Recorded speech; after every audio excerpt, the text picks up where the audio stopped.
and the principles of standpoint of fear, ignorance, and the superstition. Do not let others to do your thinking for you. Choose your own thoughts and make your own decision. You are the captain of your soul, subconscious mind, and the the master of your fate. Remember, you have the capacity to choose. Choose life, choose love, choose health, choose happiness. Whatever your subconscious mind assumes and believes to be true, your subconscious mind will accept and bring to pass. Believe in good fortune, divine guidance, rich action, and right action, and all the blessings of life. So, the miracle working power of our subconscious mind. That is the next chapter. Your subconscious mind controls all the vital processes of your body and knows the answer to all the problems. Prior to sleep, turn over your specific request to your subconscious mind and prove its miracle working power to yourself. And whatever you impress on your subconscious mind is expressed on the screen of space as condition, experiences, and events. Therefore, you should carefully watch all ideas and thoughts that entertain in your conscious mind. The law of attraction and reaction is universal. Your thought is action.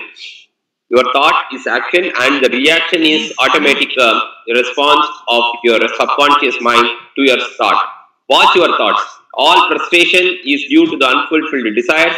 If you dwell on obstacles, delays, and difficulties, your subconscious mind responds accordingly, and you are blocking your own good. The life principle will flow through you rhythmically and harmoniously if you consciously affirm, I believe that the subconscious power which gave me the desire is now fulfilling it through me. This dissolves the all conflicts. The life principle will flow through you rhythmically and harmoniously if you consciously affirm, I believe that the subconscious power which gave me the desire is now fulfilling it through me. This dissolves all conflict. You can interfere with the normal rhythm of your heart, lungs, and other organs by worry, anxiety, and fear. Feed your subconscious mind with thoughts of harmony, health, and peace, and all the functions of your body will become normal again. Keep your conscious mind busy with the expectation of the best, and your subconscious, your subconscious will faithfully reproduce your habitual thinking. Imagine the happy ending or solution to your problem. Feel the thrill of accomplishment, and what you imagine and you will accept it. What you imagine and feel will be accepted by your subconscious mind and bring it to pass. Mental healings in ancient times. This is the next chapter of this power of subconscious mind by Joseph.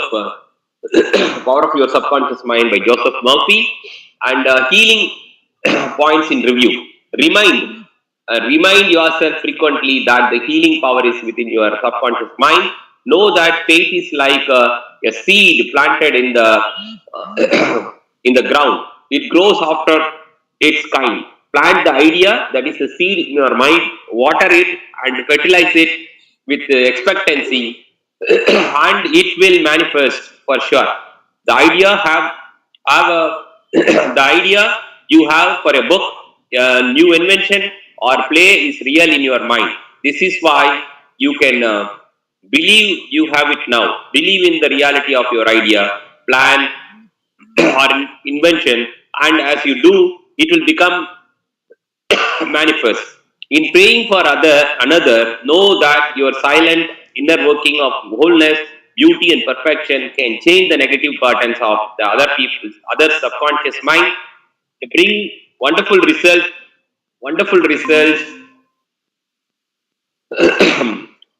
In praying for another, know that your silent inner knowing of wholeness, beauty, and perfection can change the negative patterns of the subconscious mind and bring about wonderful results. The miraculous healing of your you hear about at various shrines are due to imagination and blind faith which act on the subconscious mind, releasing the healing power. All diseases originates in the mind. Nothing appears on the body unless there is a mental pattern corresponding to it. The symptoms of almost any disease can be induced in you by hypnotic suggestion. This shows you the power of your thought. There is only one process of healing and the faith, and that is faith. There is only one healing power, namely your subconscious mind. Whatever the object of your faith is real or false, you will get results. Your subconscious mind responds to the thoughts in your mind. Look upon faith as a thought in your mind, and that will suffice. Mental healings in modern time. Summary of this aids to health. Find out Find out what it is that heals you. Realize that correct directions given to your subconscious mind will heal your mind and body. Develop a definite plan for turning over your requests or desires to your subconscious mind. Imagine the end desired and feel its reality. Follow it through and you will get definite results. Decide what belief is. Know that belief is a thought and your mind and what you think you create. It is foolish to believe in sickness and something to hurt or harm you. Believe in perfect health, prosperity, peace, wealth, and divine guidance. Great and noble thoughts upon which you habitually dwell become great acts. Apply the power of prayer therapy in your life. Choose a certain idea, plan, or mental picture. Mentally and emotionally unite with that idea, and as you remain faithful to your mental attitude, your prayer will be answered. Always remember, if you really want the power to heal, you can have it through your faith, which means knowledge of the working of your conscious and subconscious mind. Faith comes to faith comes with understanding. Blind faith means a person may get results in healing without any scientific understanding of the power and forces involved. Learn to pray for your loved ones who may be ill. Quiet your mind and your thoughts of health, vitality, and perfection operating through the universal subjective mind, which will be felt and resurrected in the mind of your loved one. Thank you, everyone. It is time to hand over the session to the presenter of the day, and I am surrounded with you. I am happy to extend a hearty welcome to each and every one of you on behalf of this entire learned and elite friends across the globe. And it is my proud privilege to extend a hearty welcome to Dr. Prabhavati Madam of Coimbatore. She is the director and for Get in Touch Skill Training Center, and she is a TEFL social trainer and a Montessori and a behavioral counselor, social activist, and also an acupuncturist, and she is a freelancer by practice. She is from, and we are so very happy to welcome you, ma'am. It is indeed our privilege to extend a hearty welcome to you, as well as I would like to take this opportunity to welcome Abhinaya Madam of Sona College of Arts and Science, Salem, Tamil Nadu. She is going to do a presentation on Forge of Culture, a review of protest literature. And I am happy to hand over the session to Dr. Prabhavati Madam. She is going to do a curriculum development and how to design and supervise. This is what Dr. Prabhavati is going to delve deep into. Thanks to you, ma'am. Hearty congratulations. Hearty welcome to you once again, Dr. Prabhavati, madam. Over to you, madam, for this session. Thank you, Dr. Saranand, sir. Sir, am I audible? You are audible, ma'am, and PPT is also visible. Wishing you all the best and good luck to you. Go ahead, ma'am. Thank you, ma'am. Thank you, sir. Could I want to wait for the members to get joined, sir, or shall I start? Start, ma'am. People will join likely. Yeah. Okay, sir. Fine. Thank you. Thank you so much. Go ahead, ma'am. Good evening to one and all gathered here for this beautiful forum conducted by WELTA, World English Language Learners, Teachers and Trainers Association. And I must wish all the participants here happy 73rd Republic Day wishes. Jai Hind. And it's an ever forgettable remembrance that I got an opportunity on this beautiful day. So with the patriotism and as well as being as a language teacher, and I hope the topic on curriculum development, how to design and supervise, will guide the participants, maybe the students, research scholars, or the freelancers, or a curricular developer, whoever may be. So, because the curriculum and the syllabus plays a major role in institutions.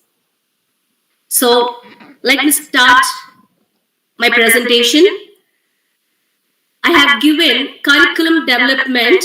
Not only that, I have added how to design and supervise. So, next slide.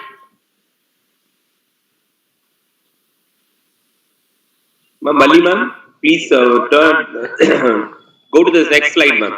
Yes, sir, I have shown. Bali ma'am. 1 second, sir. Yes, sir, fine, it's okay. So, before ma'am gives that, yes, thank you, ma'am, thank you. Yes, So, in this session, we are going to see about how can we define curriculum, the curriculum development process, curriculum and instruction, scope of curriculum. I discussed the definition of curriculum development. I need to first explain the importance of curriculum. A curriculum is considered the heart of any education institution, which includes schools or universities. They cannot exist without a curriculum. Yes, we all must agree that. Ever since the term curriculum was allied with education, it has seemed to put across many things to many people. To some, curriculum has indicated a specific syllabus, while to others, it has meant the entire educational system is a crucial element in the educational procedure. Its scope is very broad and it touches practically everyone who is concerned with education as well as learning. Ma'am, next slide, please. Vali ma'am, next slide, please. Ma'am, it will take Yes. time, ma'am, to show. So, as I said, you is the heart of any educational institution. It can be defined as a plan for action, printed document, which comprises strategies for accomplishing goals. In this context, curriculum may be supposed as being somewhat global in nature as well as representing a broad array of learning activities along with learning experiences. So, curriculum may be defined as the total of educational activities and experiences that a learner has under the support or direction of the institution. Recognition of the standard definition commits the curriculum developer to acknowledge a couple of additional supporting concepts. In that, the first supporting concept is that main focus of the curriculum is the learner. Actually, one may infer this to mean every learner has his or her own curriculum. This as a non-credit activities that support with the unique personal requirements and objectivity. How frequently can it be found? Two learners have had precisely the identical set of learning experiences. Yes, this is a hard task and this is a wide knowledge to go and to do the research on the curriculum development. A second supporting concept has to do with the wideness of educational experiences and activities allied with the curriculum itself. The formal courses cannot only be considered as items which are a part of the curriculum. Clubs, sports, co-curricular, extracurricular, or essential contributors to the holistic development of an individual and to a curriculum success. These experiences have the supremacy to make assistance to student development, or it can be well said as the learner development in ways that can be skilled in classroom or in a laboratory settings.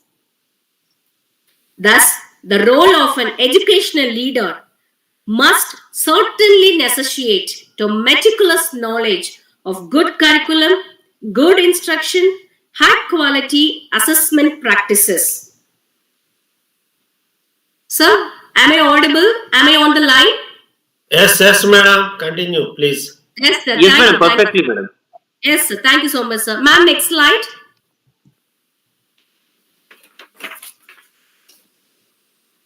Then, now I'm going to touch upon the curriculum development process.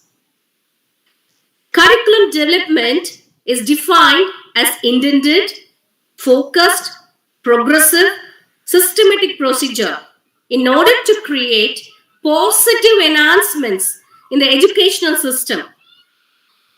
Every time there occurs an alteration, changes that is most necessarily needed in order to design the best curriculum in the institution, either the school level or the higher level or the tertiary level. So first, the process, design, then develop, implement it, monitor it, evaluate it, and finally review it. In case if there occurs alterations again, never be disappointed. Take it a challenge and do it again, because our goal is that to teach is to reach. Whatever the content we are delivering to the students, that must be reached to the students, even to the last bench students, and they should feel that they have learned something and they have taken some key points in their life.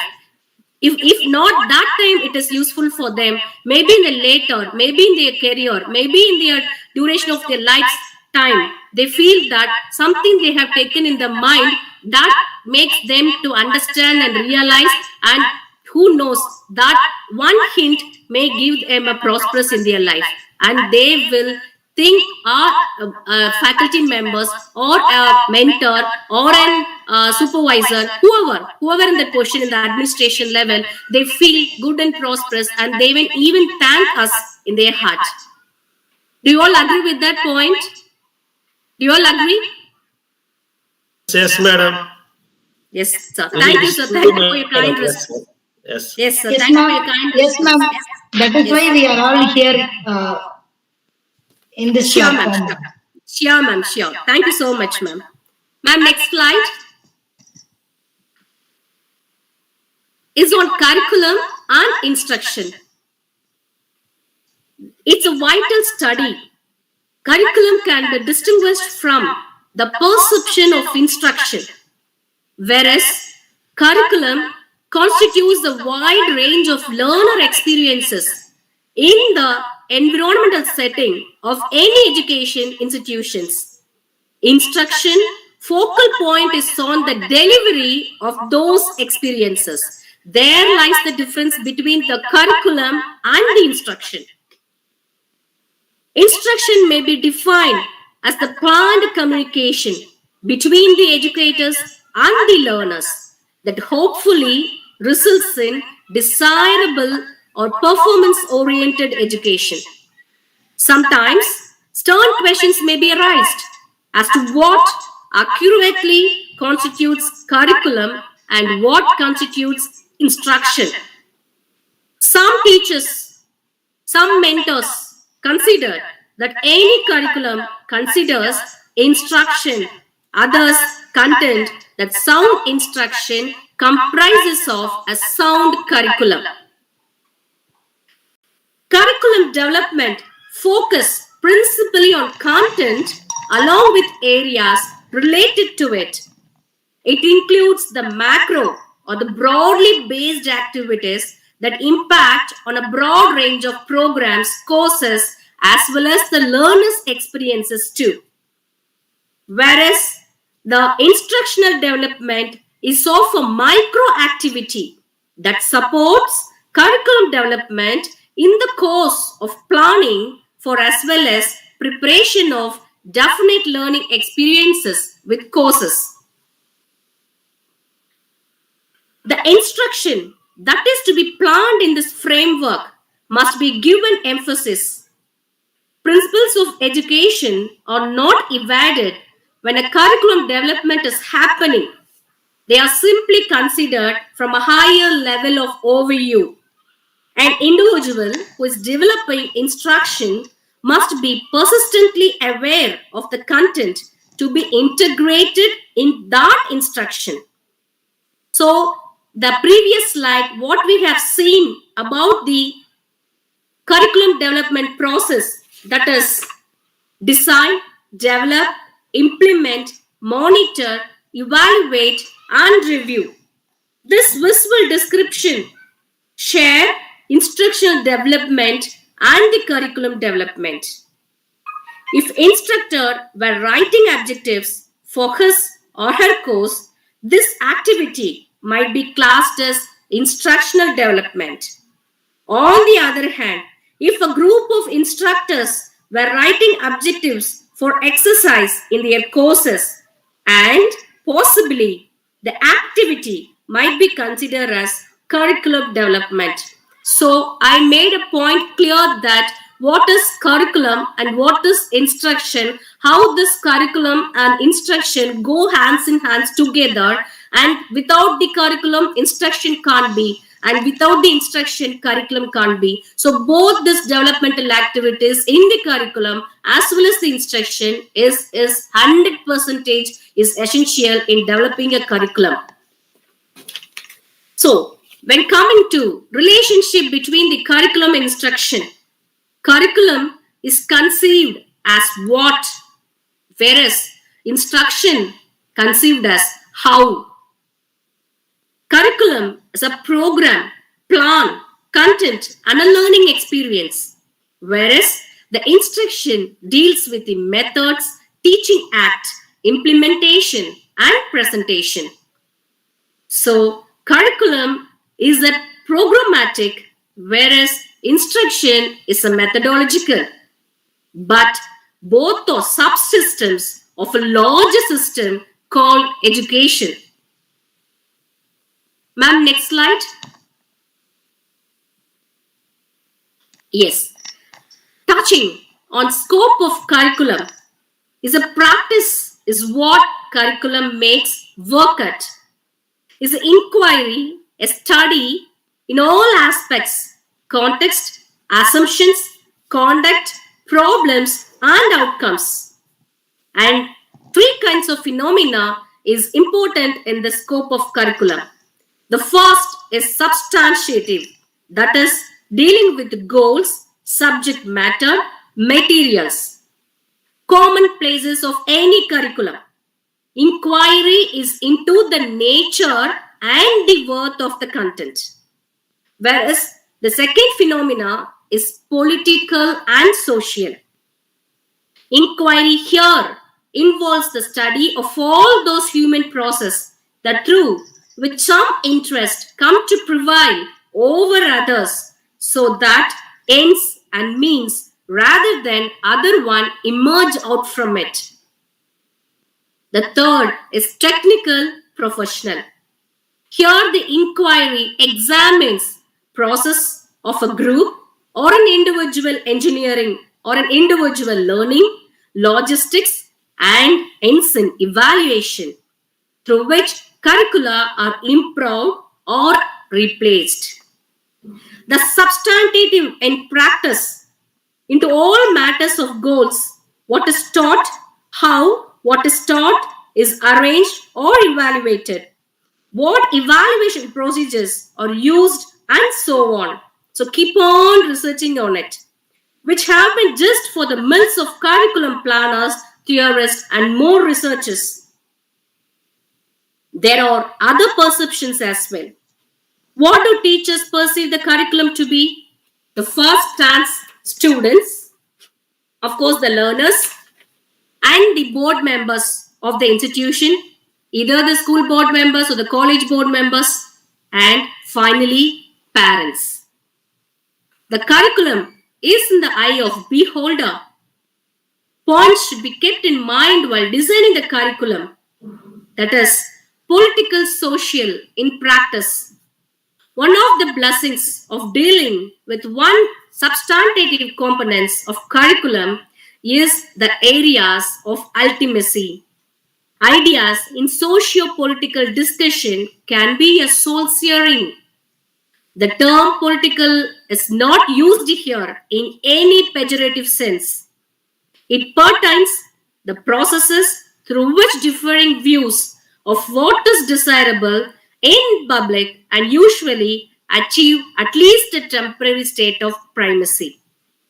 In curriculum planning, governmental leaders, for example, alternative views, creation of a man, how capital should be distributed. Their choices place restrictions on the freedom exercised by the local boards in determining the ends and means of institution under their jury. Likewise, the choices of both legislators and the board members have far-reaching implications. Boys and girls study in the lower education or the lower level schools. The technical professional in practice is a key point. It's clear that technical operations requiring specialized knowledge and skills enter into all levels and aspects of practice. These individuals are from time to time called upon to report on the economy, efficiency, humaneness, relevance of educational programs within the sphere of authority. And the curriculum practitioners or the implementers, researchers, theorists may use one or more approaches in planning, implementing, and evaluating the curriculum. Ma'am, next slide, please.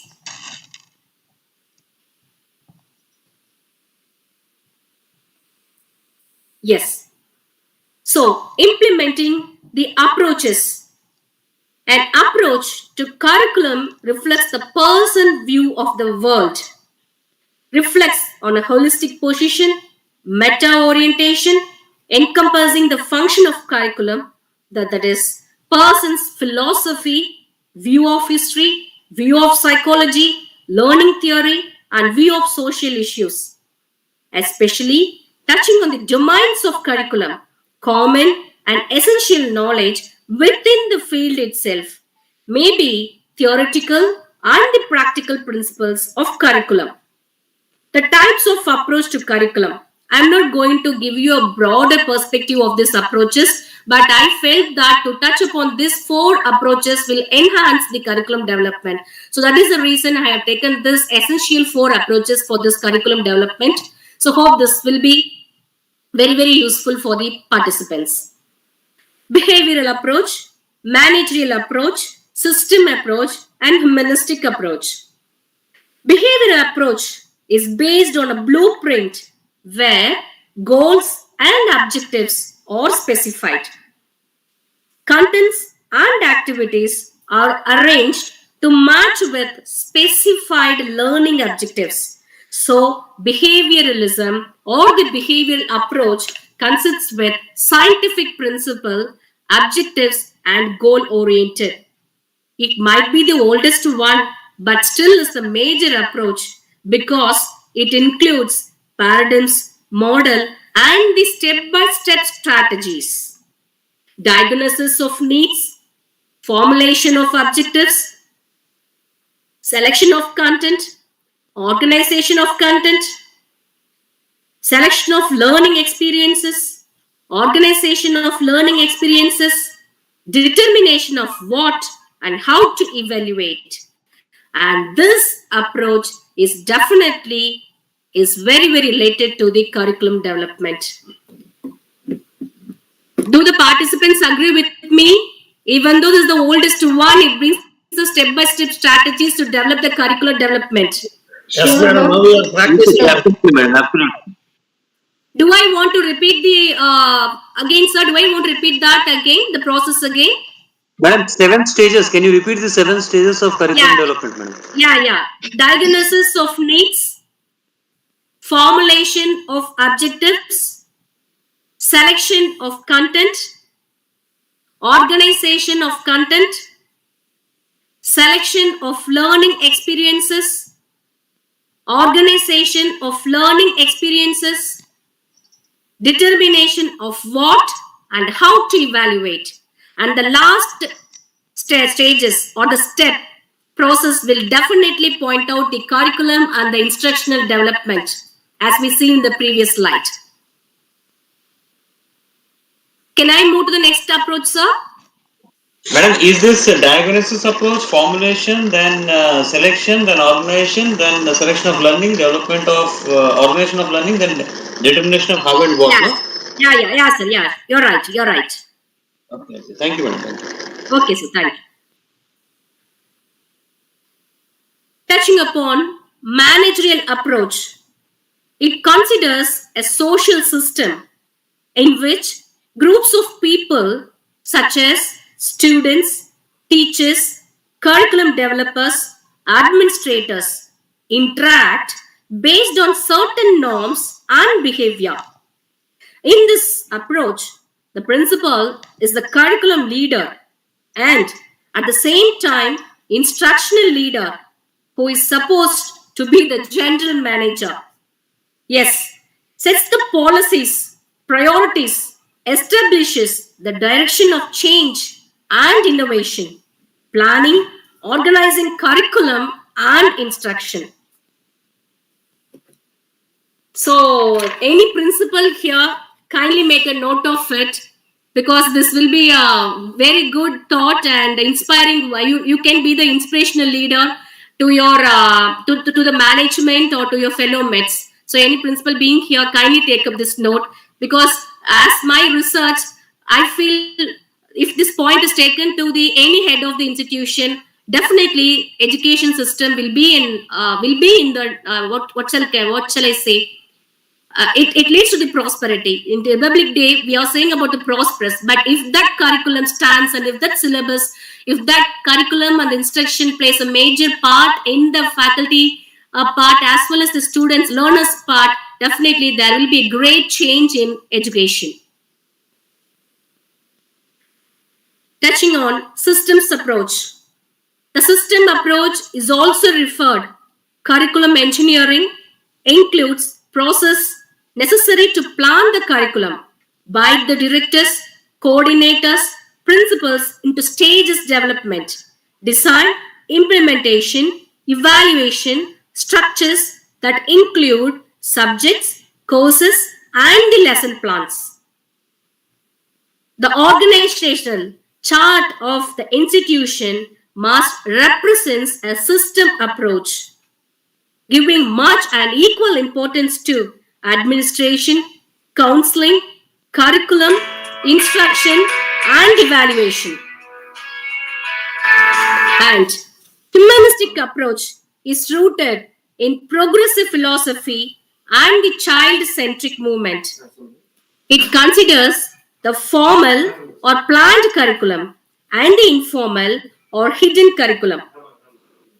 The learner is the center of the curriculum, and from this humanistic approach, a host of curriculum activities have emerged based on life experiences and the group games, projects, artwork, drama, field trips, etc.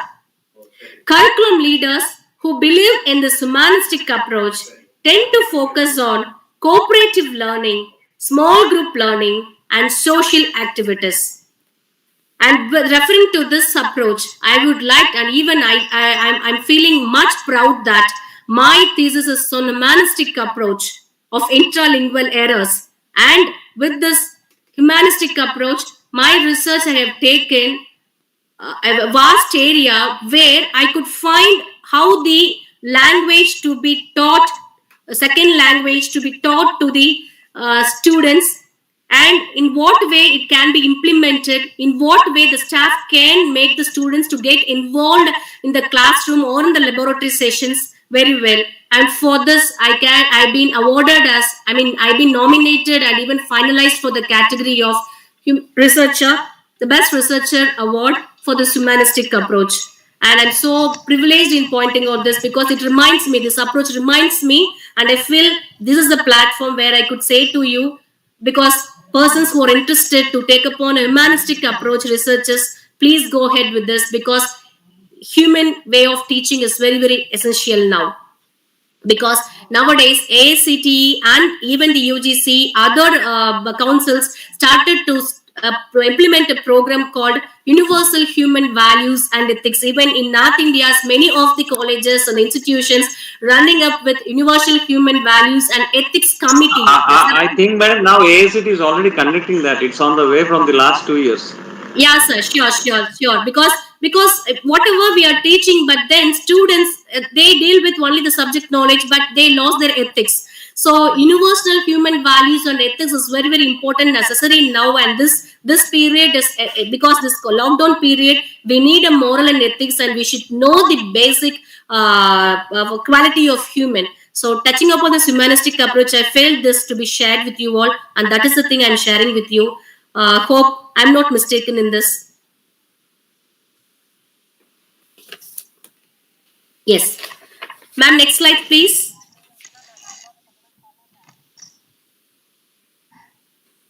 Curriculum supervisors.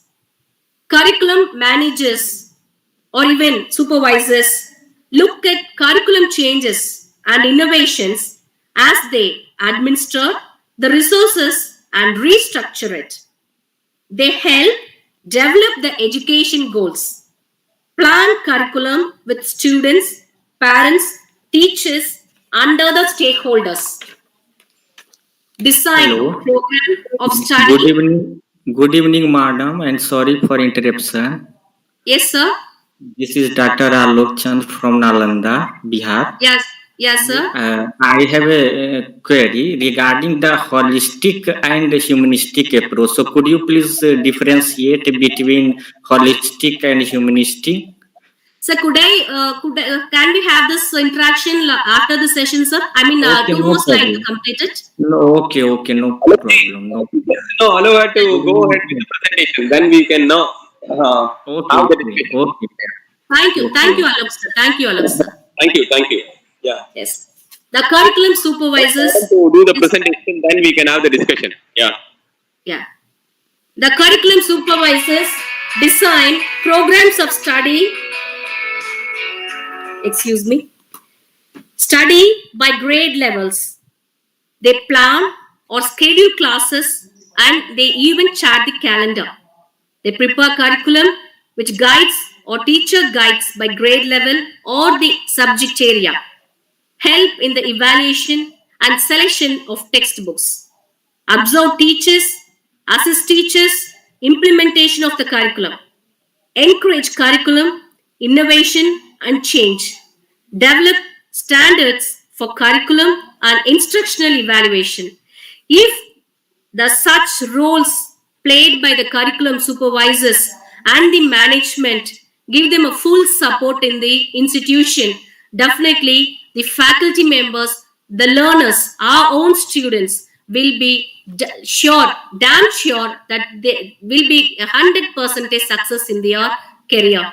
They feel a heartfelt satisfaction in their teaching, as well as the learners feel that they have taken some good notes in their mind, and that will be everlasting in their heart as well. So these roles to be taken, but many of us is missing it. But if we have this role, and if we take a challenge, and if we interact, and if we be a part of that team, definitely we could organize a team. We could follow the structure, sit and analyze, restructure, rephrase it. Many changes, alterations, many things will come. Many disopinion, many whatever, miscommunication, disagreement, everything will be there. But then final objective is that to implement the best curriculum which is needed for our learners. Ma'am, next slide, ma'am.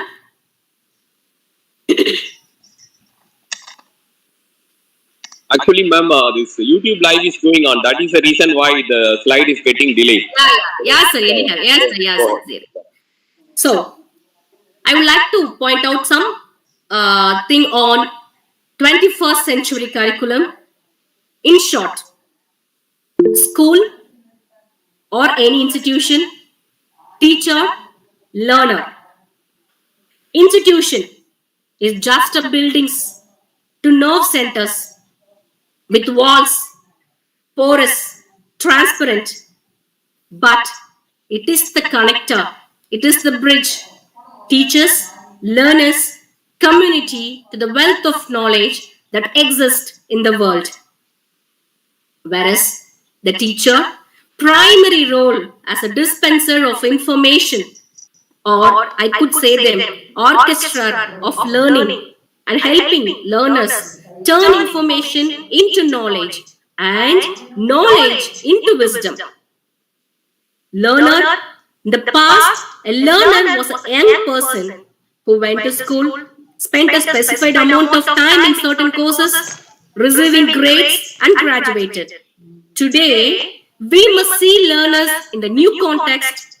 First, we must maintain learners' interest by helping them see how what they are learning prepares them for life in the real world.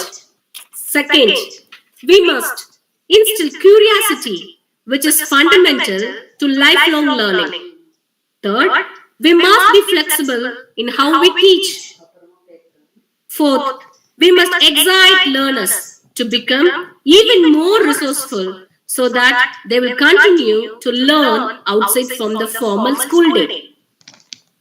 So we assess students how we purchase resources, how we acquire and utilize the new technologies, and what does all this mean for us? Standardized testing and accountability.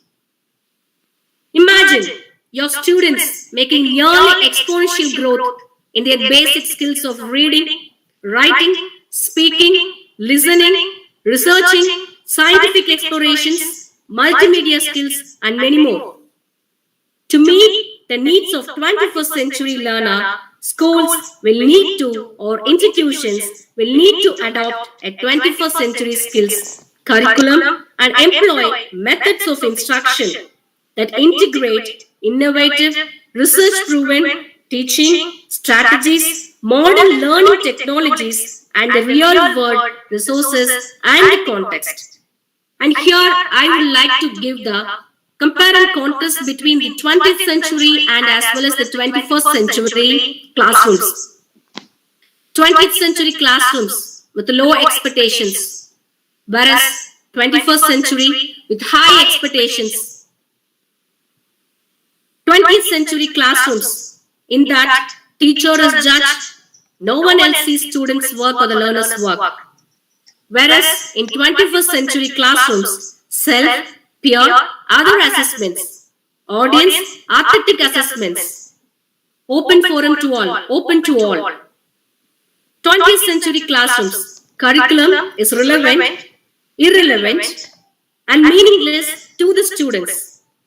Whereas in 21st century is connected to learners' interest, it must be connected to learners' interest, experiences, talents, and the real world. In 20th century classrooms, print is the primary vehicle of learning and assessment, whereas 21st century classrooms relate with performances, projects, multiple forums of media, learning, assessment, evaluations. 20th century classrooms dealt with diversity in students is being found ignored. Curriculum and instruction address student diversity here in the 21st century. In 20th century, literacy is the 3 R's, pointing out reading, writing, and math. And whereas we can find here multiple intelligence theory, multiple literacies aligned to living and working in a globalized new millennium. So it is necessary to adopt 21st century skills with all this research proven teaching and the real world resources and context. Thank you all. Ma'am, thank you very much, Prabhavati ma'am, for this wonderful presentation. And again, the floor is open for discussion. And those who are having any ideas to comment, otherwise add on to whatever Prabhavati madam has presented, you are most welcome. The floor is open. Hearty congratulations, ma'am, for Thank you so Good much. evening, madam. Thank Madam, what according to you are the specific 21st century skills for the teachers as well as for the learners? So, for me, I would like to say that writing plays a major part Okay, because for the faculty. for the students as well, sir, for the faculty as well as the students. Because I could quote one example.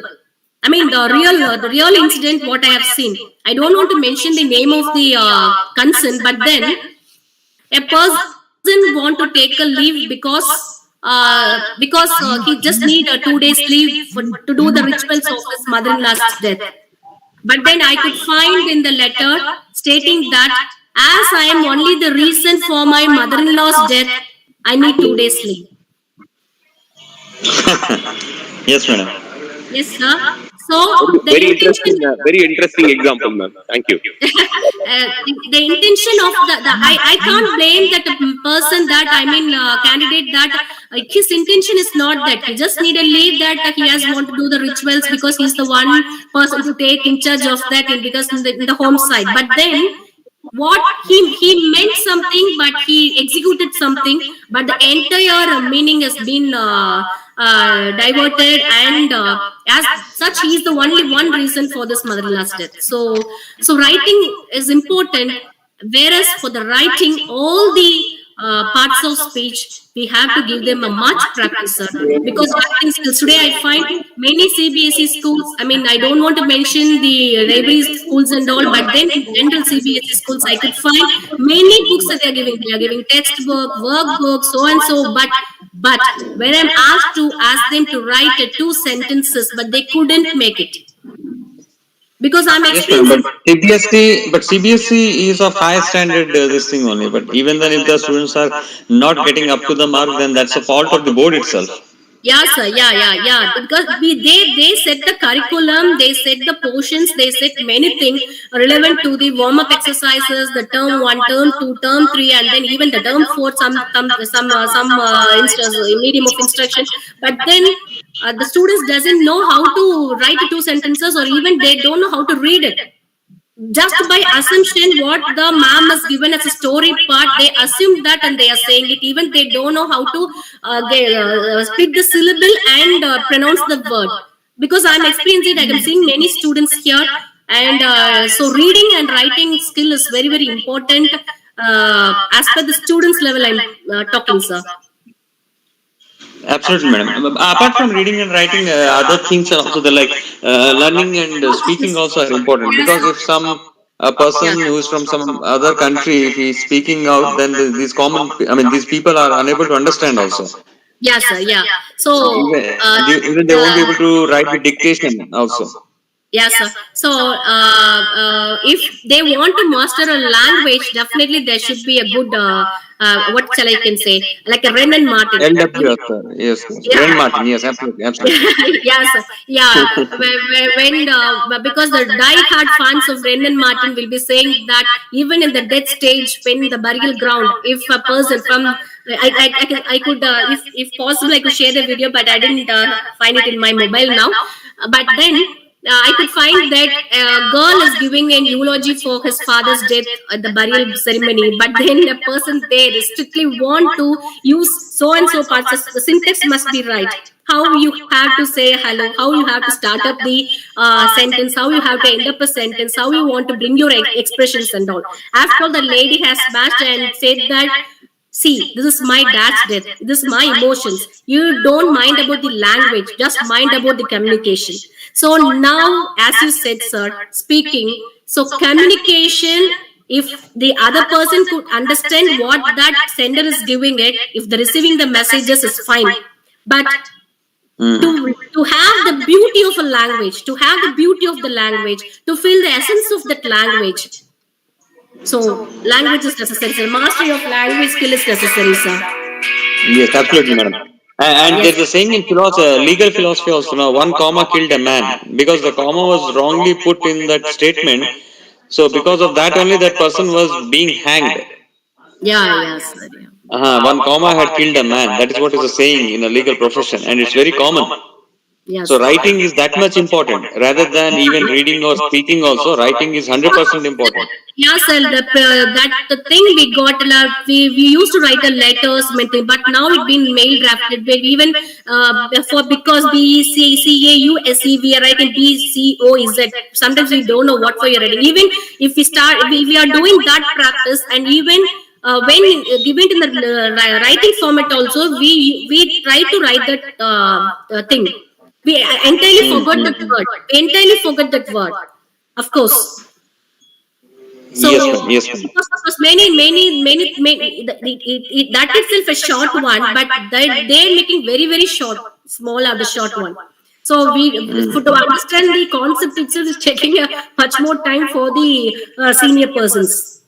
Absolutely, madam. That's the reason why even documentation is given more importance than anything else. Yes. Like nowadays, you see the recorded videos are not given so much importance rather than being streamed by YouTube. Yes, sir. If a meeting is being streamed by YouTube, that has got more weightage rather than the one that is recorded and being sent as a recorded conversation or recorded meeting. Yes, sir. Yeah. Yes, ma'am. That was really a wonderful presentation, ma'am. It was really much knowledge enhancing. Thank you, sir. Thank you so much, Thank sir. you, madam. Thank you. Yes. Actually, I'm not feeling well, but then I got an I got a platform from this Delta. I don't want to miss it anyhow. And this has been an auspicious day. I don't want to miss it all. That is the reason I have taken this opportunity. First Over of to all, you all. happy Republic Day to all the members of this literary platform. Dhanyawad. And madam, I am really sorry you are not feeling well today. Yeah, thank you, sir. Thank you. So your presentation is really to the point and wonderful. Thank you, sir. Thank My you so whole much. support to you from the core of my heart. So, Thank you, but sir. as you, R.S. Kiran sir, good evening, sir. R.S. Kiran sir have Very good already evening, sir. Very good evening. Happy And Republic Day, happy Republic Day, you too, sir. and he has already put his query Because regarding the fundamental skill means the main problem regarding the skill means which a skill is most crucial in the 21st century, and you have already solved our queries. Writing a skill, most of the students are unable to deal with their written English, and they are very well in a spoken English in terms of fluency or consistency. But what are the tricks? What are the techniques which a teacher is supposed to implement in his or her classroom regarding making their students get interested in written English? Sir, obviously, language teachers, sir. We should not give them to the other stores, sir. We should take the pride of being a language teachers. Okay. Means there are some techniques through which a student can get devoted himself or herself to write good English. Yeah, sure.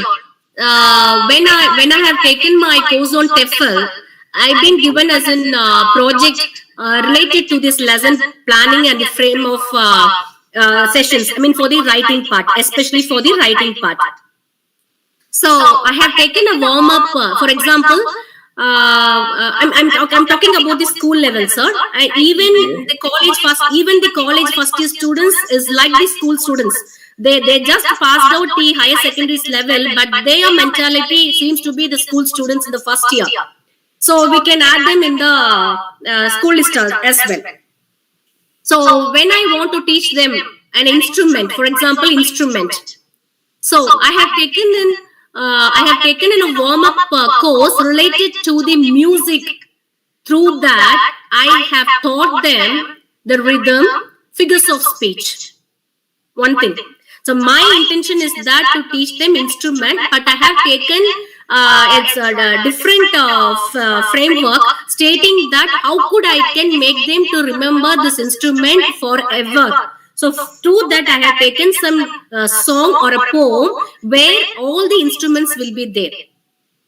So through that instrument also taken into their mind, and they should know the relevant words related to the instrument, and they should know the figures of speech. And the recent movie I have taken, Puttum Pudu Kalai, the first version. I'm not talking about the second version. I'm talking about the first version, Puttum Pudu Kalai, where there are 5 episodes. So in each and every episode, when they have given an opportunity to review a movie, I could find a smile, or I could find a charm in the learner's mind, or learner's face. Exactly. I just told them, so guys, whether have you started, or at least you come to know about the movie, lockdown movie, that is COVID-19 lockdown movie, Puttum Pudu Kalai, the first version. They started to discuss even with their friends. Then I came to know that this makes them interest, and this review will definitely make them to learn language as well as the communication. So this I have experienced, sir, and this even I have submitted as the project to the TEFL. No, madam, you are right. You are definitely right, and I am really thankful to you. Even yesterday, I think you were also active. I think now this is the first chance that you are active on this Velta platform. So most welcome to you on behalf of Velta family. Even yesterday, Dr. Sarvanand sir, the founder sir of this Velta forum, he did throw some of the light, means he did throw his light regarding how to brush up one's written English and spoken English, and you have already what I can say added your thoughts to his statement, so correlated. So I am really thankful to you. And my last query to you, madam, if you don't mind, actually, Yes, sir. you did mention 2 terms in your presentation. Yeah. I have already gone through the slides, some of the slides, because I was late to get activate myself on through online mode on this platform. Actually, holistic. Yes, sir. Yeah. Holistic approach and humanistic approach. Humanistic concern and holistic concern. So are they correlated to each other, or any different? Yes, sir. Yes, sir. Yes, sir. Yes, sir. This correlated, sir, because it is the development in human, and it is the development in the quality, the noble quality of a man. So it is correlated. It goes hands in hand, because the principles what we have to take in for the humanistic value as well as the holistic development, it relates with the man. So the nature of a man. So it deals with the natural acceptance. It deals with the natural principles. It goes with the lively note. So it is correlated, sir. According to it's my opinion, sir. It's my opinion. Holistic. Madam, sorry to interrupt you, madam. What is the difference between instruction and demonstration? Because I find both are to be different, but I don't know exactly. I could not understand what is the basic difference between instruction and the demonstration. So we can say that, sir, for example, we develop a curriculum. For example, if we are going to teach today reading skill. So that is the curriculum just given there, sir.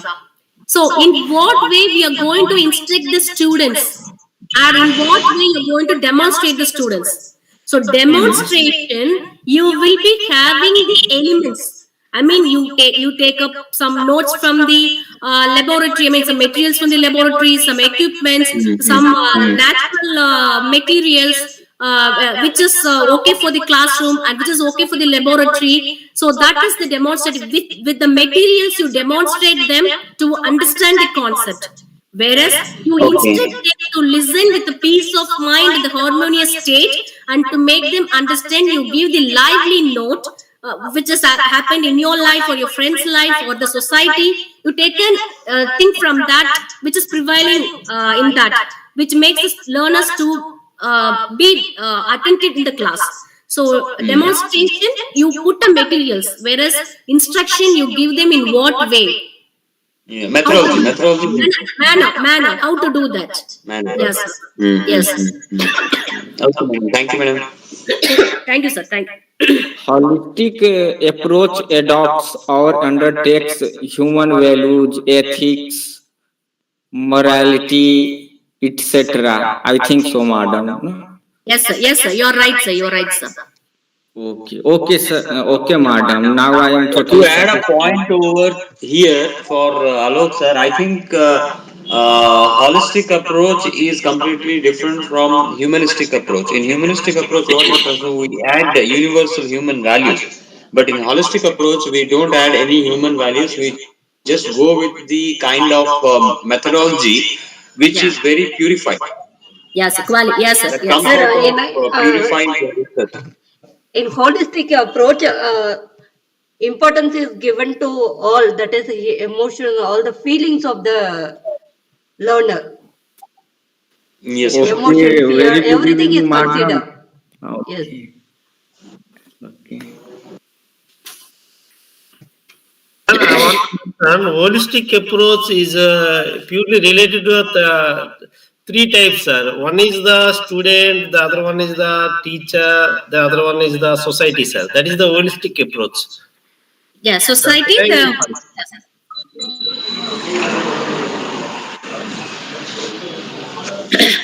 Karamnan, sir. Hope I'm done with. Thank you, ma'am, Prabhavati ma'am, for this wonderful presentation. We thoroughly enjoyed it. Thank you, sir. Thank you Any so other much for comments and observation? Anybody would like to say anything? You are most welcome. Otherwise, we will give the chance to the next presenter of the day. Yes, sir. Yeah, I'm also eagerly waiting for the next session. sure, ma'am. And thank you, everyone. And we will go ahead with this second presenter of the day. Um, 1 second.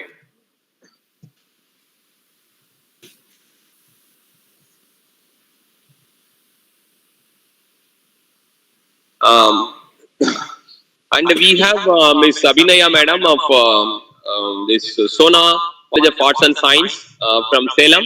And it is indeed my proud privilege to present Miss Abhinaya Madam to this Volta Forum. Madam has got a very rich experience of teaching in both Sona Institute of Technology and Jayalakshmi Institute of Technology in Coimbatore, and again, Salem. And it is indeed our proud privilege to welcome you, ma'am. And again, it's an honor. This is the second time Madam is presenting. It's our honor to welcome this Abhinaya Madam for this Delta Forum presentation. And again, thank you so much, ma'am, for joining us, taking your valuable time off, and being with us. And very interesting.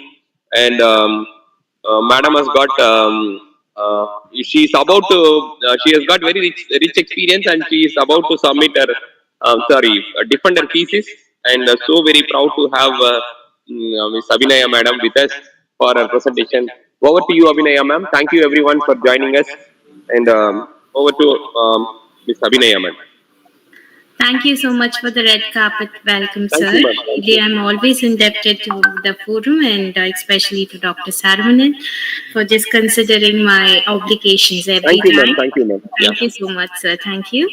And without taking much time, let me just get into the topic. Today's topic is going to be something interesting.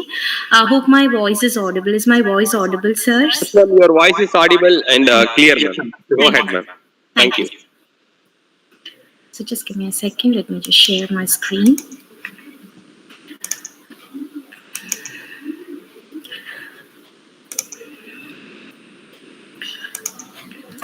Sir, is the screen visible? Yes, ma'am.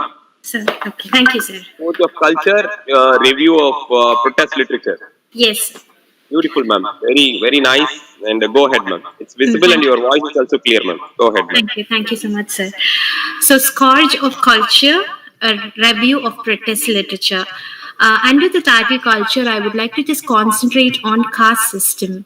And I think I've just done a research on it, and I wanted to just present this topic to the forum, and I'm just planning to just do a paper on it. So I was just, for the past 1 month, I'm just doing a research on this particular topic, and I've just brought out certain things that I found to be illustrations, and I have just brought in certain history insight. So hope my presentation will be valid, and let me just move on to the first slide. So talking about the caste, so here, how this caste system has just was introduced in India, and how this emerged, and what are the things behind it. So that is what my basic research was, and I could find certain things which are relevant to this, and I can just find out certain valuable information to be just brought into certain forums, which I'm just going to address. And this is my first forum where I'm just talking about this particular topic. So, so talking about this caste, this word is emerged from a Portuguese word. Actually, this is a Portuguese word that comprises two important concepts called varna and jati. So we are very clear about the second word, jati. The first word has got a lot of role to play with regard to this caste system. So let us just go in deep in order to understand how this caste system has emerged in India, and why so much of importance is given to caste system. So when talking about this, the varna is actually, so at the when the mankind emerged in the world, what happened is that when it was segregated and certain things happened, and we are very clear about the basic, but coming to the caste system, how this emerged in India. So we can see that the people wanted to just divide certain things, in the sense they wanted to just divide the works in order to just take up their livelihood. So based on that, certain works are divided based on the ability of the people. So for example, few will be good at cutting trees, and few will be good at just cleaning, and few will be good at certain things, few will be like warriors, few can hunt. So based on that, they were divided. This segregation started with division of occupation. So only with the division of occupation, this sort of system just emerged. So there is no sort of discrimination when it emerged actually, but as days passed on, this sort of a thing has been brought up under one name called caste, and there were a lot of discrimination behind. So let me just move on and explain to you what are the things and how this came into account. Okay, so this Varna system was mentioned in Vedas, especially we know what is Veda, and in that Vedic literature, this sort of information is given in Vedic literature under the title Prusha Supta Hain. So this is what is the exact title under which this Varna was explained by the people out there. And you can see the categorizing of people out there in this Varna system. And coming to Jati, initially Varna was given importance, and later this moved to Jati, and we'll see what happened actually as days passed on. So let us just move on to the next one. So coming to Rig Veda. So, for example, they are just introducing the idol of a lord, and they are segregating people according to the birth of actually they believe the people believe that it is actually the system originated from the pre-mortal being. So it is this particular idol of lord is considered to be the primordial being. And actually they consider that Brahmins were from the mouth or the head. So that is why they are always marked on the top of the caste system. So you can see, because they it is believed that they emerged from the head of the Lord. They are considered to be the Brahmins, and they are considered to be the upper caste people. But actually, it was not invented in such a manner. But as days passed on, it was brought under that category. And later we can see that you have a next ruling class. They emerged from the heart, that is the chest part of the Lord. So they are considered to be Kshatriyas. And coming to the next category of people, you can see Vaishyas, they emerge from the thigh area. So Sudras, or the people who just came out from the feet of the Lord. So this is how Rig Veda defines people. But then now you can see the caste system and how we are just considering people and how the divergence and the discrimination is being done based on the caste. But actually, this is how they divided based on the occupation. They wanted to just divide it. So, because they are born from the head of the Lord, they think that the intelligence of the people will be high. And coming to the Kshatriyas, because they are from the chest part of the Lord, so they have a lot of strength and they can protest against the enemies or allies out there. And coming to Vaishyas, they are good at merchandising, so they are good at selling things and buying everything. They are good at, so they were categorized under that. And Sudras, they are very good at just cleaning certain areas, and they can just bring in they can do certain clean that is clerical, that is not clerical actually, like scavenger based work, but actually it is like they consider that to be a sort of work which is which is related to purity. So it is at the beginning of the sort of division, it is considered to be a divinely thing. It is purity actually. So they wanted to just make the place clean, and that is what the work done by the Sudras. And so this is how Rig Veda defines people. And you can see, so few people just considered that the Lord is lying down, and based on that the division has been done. And so you can see the same sort of division is given here, and you can see Brahmins, so the arrow mark is just pointed towards the head of the Lord, and Kshatriyas, the arrow mark is pointed towards the chest, and you can see Sudras, the arrow mark is pointed towards the feet. So this is how the caste division emerged. This is actually that is centuries back. I think it is 3-4 centuries. I think maybe 16 or 15 century. I think those century people would have just brought in this sort of thing. But I'm just still doing a research in order to find out how this emerged actually. So let me just move on. So later, this division, what happened is that these three people out here, let me just mark it out, Brahmins, Vaishyas, and Kshatriyas were brought in one line.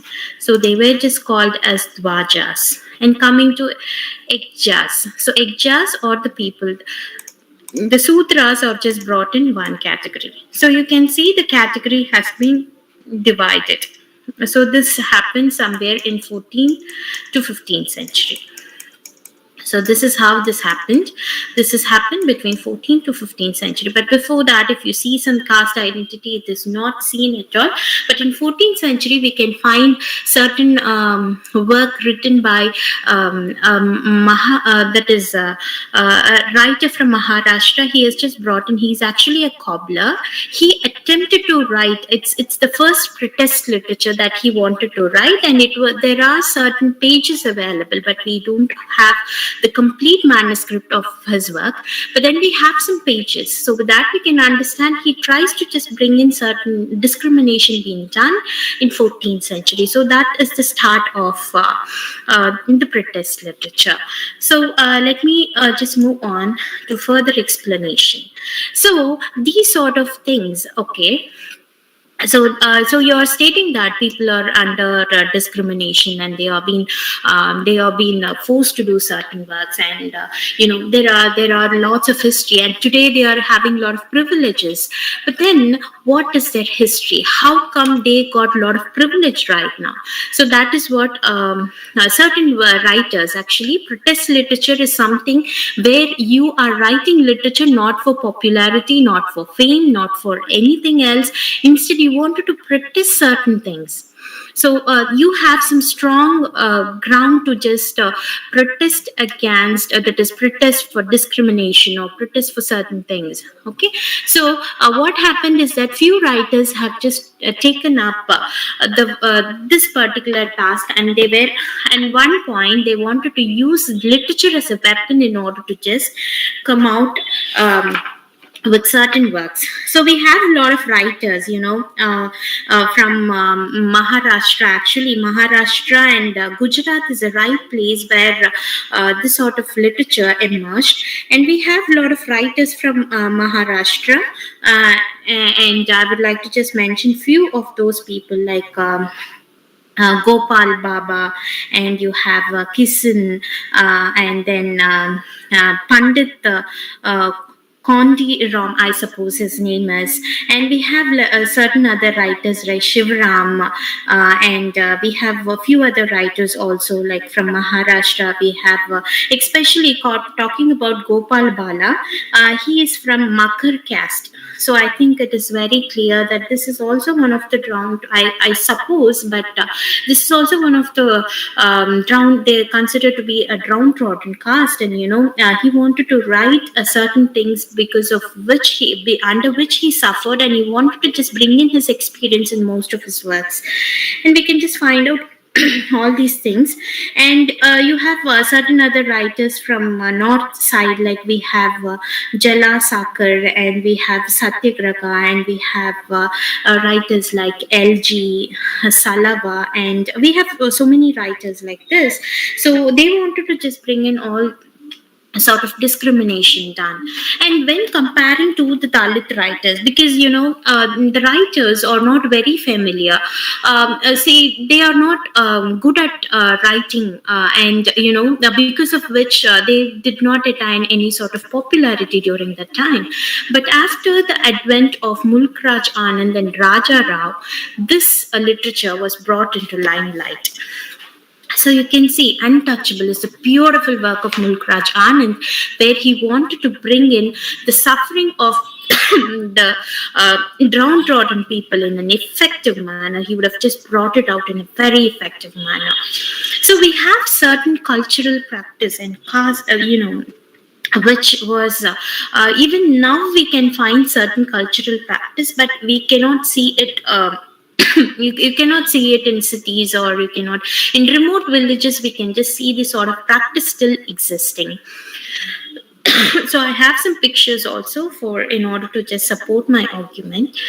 But then, so I would like to just quote Mulk Raj Anand's Untouchable. Actually, if you just read the novel, no one can just come out of novel without crying. So you can just see the suffering of the untouchable in such a manner he would have just given. So he just talks about a particular character called Baka, and he's a boy of 17 years, I suppose. He's a boy of 17 years, and he will be just searching. He has to clean the toilets out there, so that is his daily routine, and he has to do it. So his father, his mother is no more, and he always remembers his mother because she takes care of him to the core. But then his father is not like that. He will be he'll be rude towards the children. But not by heart.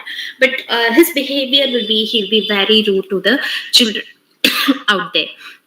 And you can see the boy, after cleaning the toilets, he will be getting some annas. He'll be getting some 1 rupee or 2 rupees or 3 rupees. He'll be getting some annas. So it is like very less amount actually. So he will have a lot of dreams with that money. So one such day, with few some amount in his hand, he will be just walking through the streets, and he will be just enjoying certain delicious food being served there in different restaurants, and he will see a lot of shops like. He'll see a lot of sweet shops where he is very fond of jalebis. So he wanted to just get one, and he will be with the vision of just eating that. He will be just cherishing that moment where he will be eating the jalebis.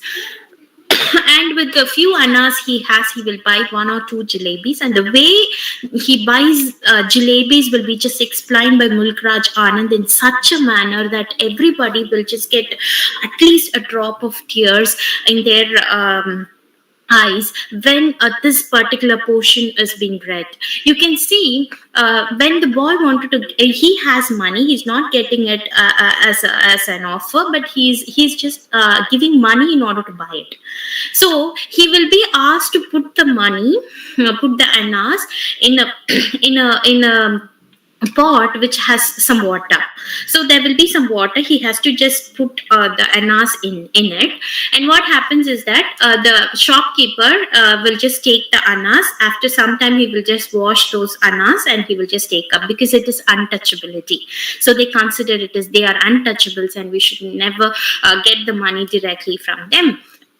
So what happens is that this boy gets it, and you know how the sweet shop keeper gives the jalebis to him. He throws it to him, but this boy luckily catches it. And you know, with the vision of eating this jalebi, he'll be walking on the road, and he will be thinking, you know, the juice that comes out of the jalebi, you know, the sweetness. He wants to enjoy that. So what happens is that he will be just walking, and he will be thinking over that, and he will forget one thing, you know.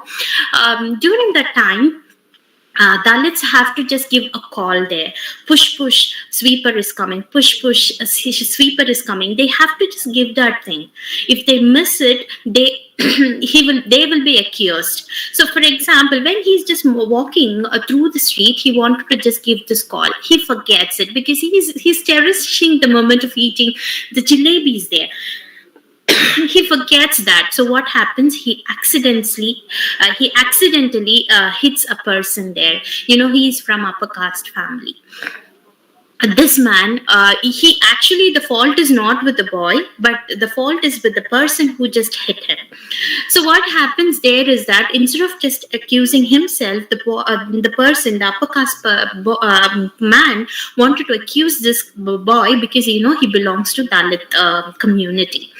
So what happens is that he gives a slap on his face.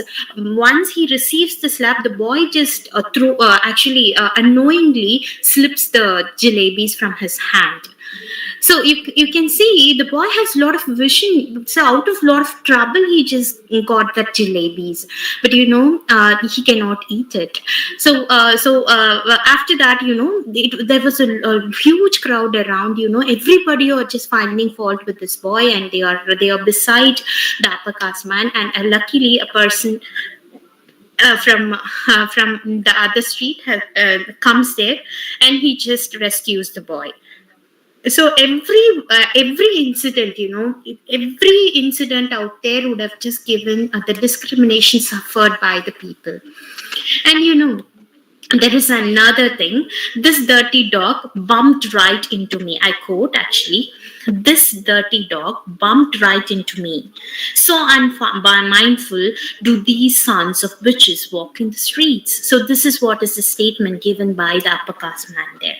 So after that, he says that you forgot to give the call, Dalit call there, push, push, sweepers coming. So you didn't give that call. So because of that, I just hit you.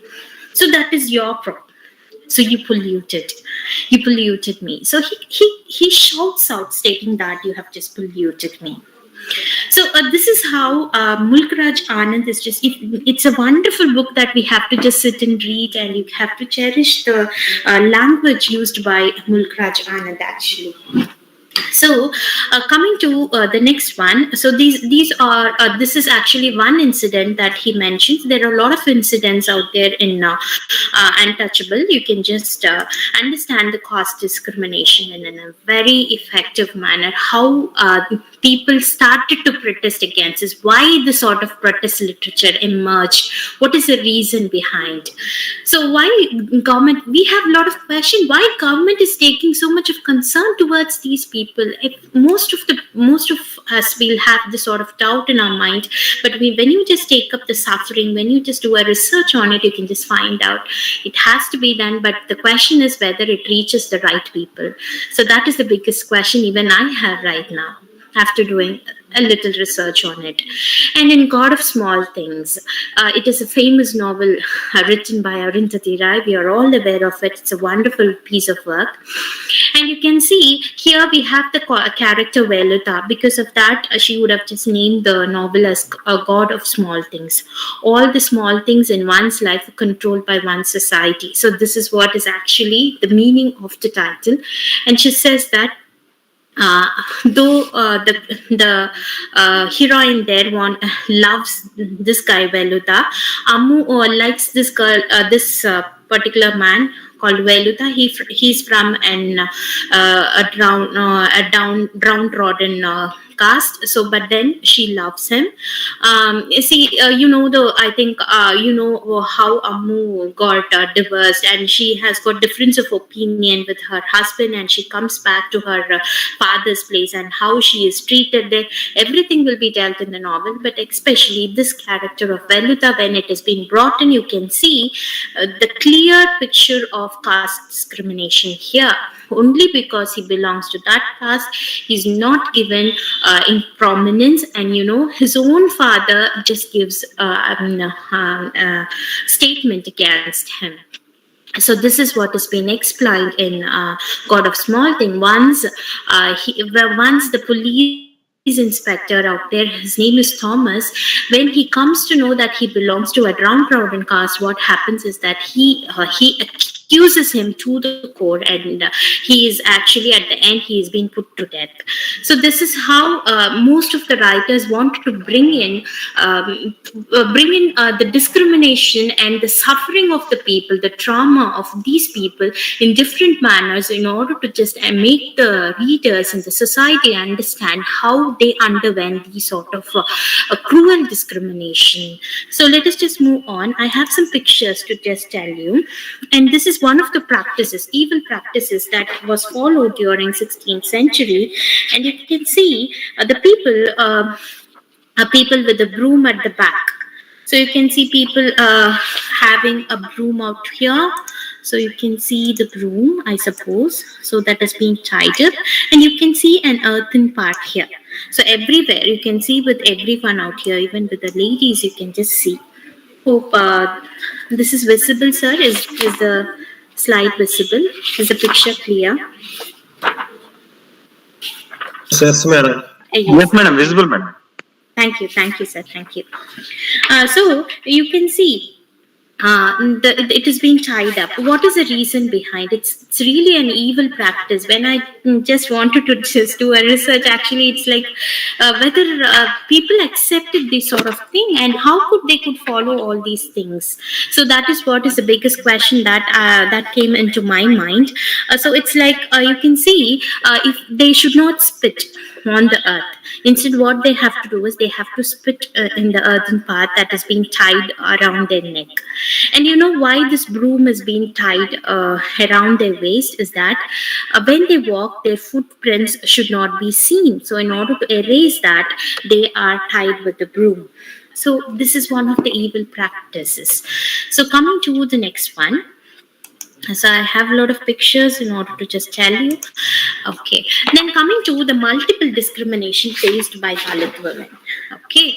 So Dalit people have a certain sort of discrimination, like they are considered to be lower caste, and they have a lot of discrimination. You should not go direct to a shop. You cannot get it like that, and you cannot just draw water from a well directly, and you have to just follow certain rules. There are certain rules. You should not walk before them. So there are so many discrimination, sort of exploitation done over these people. But coming to women, they undergo divergent discrimination. What is that divergent discrimination? They are forced for this is a Jogini system, in the sense they are forced to take up the role of prostitutes. So what happens is that even the lady wanted to live with the husband, they are not allowed to do that. So there are a lot of evidence being given by most of the writers out here. I have concentrated concentrated on two important Tamil writers out here, Bama and Sivagami, who have concentrated on this particular concept, and they have just given out certain evidences. It is like their experience has been brought up, what they have witnessed has been brought up in the novel. It is actually an autobiography. So when I'm just moving there, I'll just tell you what it is. So Sojini system, it is like making the girls, they are forced for prostitution. And coming to education and dowry, yes, if the girl child, or the Dalit girl is educated, the degree, the number of degrees she gets, the amount rises, the dowry amount rises. So they are denied education. So because they have to pay a lot of dowry to the people out there, so they will just stop them at the young age itself. So apart from that, they have gender discrimination also within the society, within their own people will just dominate them in different aspects. So that has been brought out. And you can see this is one of the practices. See, this is how they give the leftovers to the Dalits. I just took this photo from one of the history books. So you can see he is an upper caste man. He just drops it. So there will be some distance out there. So there is some distance. So only they will just drop it like that. They have to just cup their hands in order to just get the leftover. This is actually a leftover. This is not a fresh food. Instead, it's a leftover, maybe yesterday's leftover, I suppose. So it's like only the leftovers, or like it is being dropped with a distance, because if the upper caste, supposing by accident, if they touch the lower caste people, what happens is that they may they may get polluted. So in order to just avoid that, they will just have a sort of distance while dropping while dropping the food. Just give me a second. It is just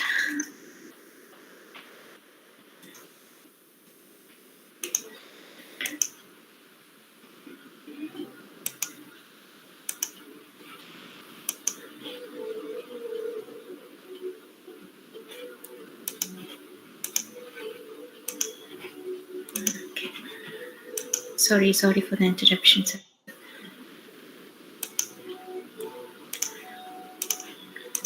Okay.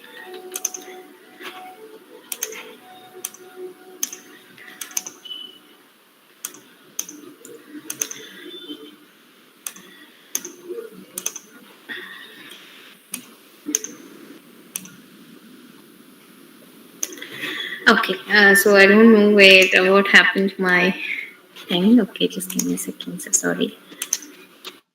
Let's see.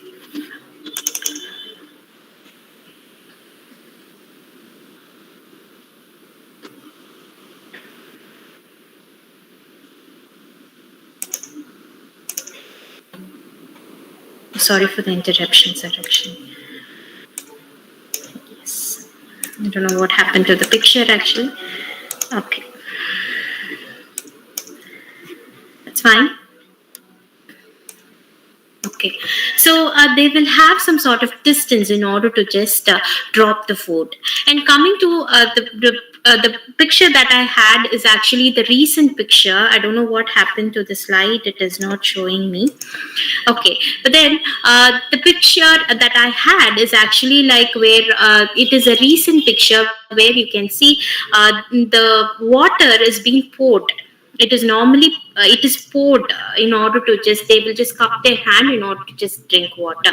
So this sort of situation has been quoted by two prominent writers of Tamil literature. You can see Sivagami and Bama. So these two writers, or the prominent writers out here in Tamil Nadu, who has brought out this sort of thing. And when the Dalit workers are just moving for the job in an upper caste land, they will be called as farm laborers there. So what happens is that when they are taken up as a farm laborers, they will be sometimes they will be paid very less. Okay, coming to women, the count is something different. Even for the Dalit men, the amount paid is very less. And sometimes, they will just replace the wages with the leftovers. So this is how they do. And this has been explained by Bama in her work, Karuk. She has just brought in the same picture, and the first time Bama realizes what is discrimination and what is caste practice, she gives a beautiful incident in order to explain this. When she was when she was doing her third standard, she used to just walk by the street. She will be just enjoying the sight of the street. She will be just look she'll be enjoying the aroma of different food out there, the street foods out there, and she will be enjoying all these things. And there will be some monkeys out there that will be just dancing, and there will be a lot of things being. She will just explain all those things, and she will just she gives importance to one particular incident. While she was walking on the street, she sees an elderly man carrying a packet of snacks in an unusual manner. He'll be handling the snacks with a stick. So let me just show you the stick actually. So like this, he'll be handling the stick, and with at the end of the stick, the bag will be hanging. So this is how the bag will be hanging, and the person will be just holding the stick out here. And you can see the bag with which has little snacks in it is being carried like this. Looking at the side, this girl laughs to the core, and she watches watches what this old man is doing. And he's very careful. The old man is very careful that he should not touch the bag. And he goes to a shop where a person, an upper caste person, is sitting there, and you can see this man is handing over the snack to the upper caste man in a different manner, and this provokes laughter with the girl, and she laughs and laughs, and she cannot control her laughter, and she runs home in order to just share the situation with her brother. He's little elder to her. And she laughs and laughs, and she runs to the home. And in order to just explain that to her brother, she's very, very excited to just tell the incident. She wants to narrate it actually. When she narrates, she expects her brother to laugh with her. But in contrast, what her brother does is, he's little shocked. He's little with little fury. He just looks at, and he has different of emotion on his face. She cannot understand what it is actually. And then the brother gives explanation stating that, yes, this is what is said to be this is what is our status in the society. This is how we are being brought down by the upper caste people. We should not touch the snack. That is not unusual. The old man is not making fun there. He is the symbol of our caste. He says so. So looking at that, the girl, she's not even, I think she will be around 6 or 7 years old. She will be like a 7-year-old girl, I suppose. So she cannot understand what exactly, but she has the fury in her, but she cannot express it. And she asks her brother, how can I just come out of this? He says that only weapon is education. You have to take up education as your weapon. And she's very confident, and she just reads lots of books by Ambedkar, the great writers, and she wanted to just enrich herself with lots of knowledge, and she wanted to protest. She just did it at the early age. But she starts writing all the incidents in a diary, and she's very when she writes down all these incidents in the diary, everything is fresh in her mind, and she writes everything in the diary. And at the end of after I think after she enters graduation, she publishes this diary with a compulsion, because her friends compelled her to publish this work. She publishes this work called Karuk, and it has got a lot of meaning with the title. The title itself has a lot of meaning, why she just wrote it, and how come she's just bringing that sort of courage in the other Dalit women and Dalit people in order to just come out of this this traumatic state of the people, the downtrodden people. So this is how it is being brought out. So when you compare the Dalit writers, I told you that Mulkraj Anand has just brought in a lot of incidents which just brings in tears in our eyes. But when you take up the experienced people writing their own experiences in the work, you can see the live, it is like live, it will be live. You can see the incident moving before your eyes. So like that she would have just written. It is written in a colloquial language. If you just read the original text, it will be in a colloquial language. Certain in certain places you can see there will be no relevant words. It's a translation. It has been translated by Lakshmi Armstrong, I suppose. So it is like there are certain words that she cannot translate. Actually, she would have just given the exact Tamil word there. So this is how Karukku was written, and she brings in three different images there. One is identifying herself as a Dalit. So this is how she identifies herself as a Dalit with the incident of the old age man just carrying a packet of snacks. With that, she identifies herself as a Dalit. And coming to the second incident, she identifies herself as a Dalit, educated Dalit in an educational institution. How Dalits are being brought down. So you can see Dalits are brought down in different manner in an educational institution. If you belong to Dalit caste, then you have to clean, you have to bring in, you have to do a lot of works for the teacher. So you will not be allowed to sit. Instead, you have to work, you have to do all menial jobs out there. So this is how Dalit children were used in the educational institution. And she gives a clear picture of even the name of the school. She mentions in one of the forum when she was speaking, she just mentions the name of the school also. So so the grudge, the rage that they have in order to just express it, that is what is protest literature. You can see this is why there is some purpose for this literature to be written. If you take up Shakespeare, if you take up Ben Jonson, if you take up people like that, that is solely for entertainment. But coming to this protest literature, they have something behind them in order to just they are using this as a weapon. So if you apart from Bama, I have taken another writer called Sivakami. Sivakami is actually these two writers are successful.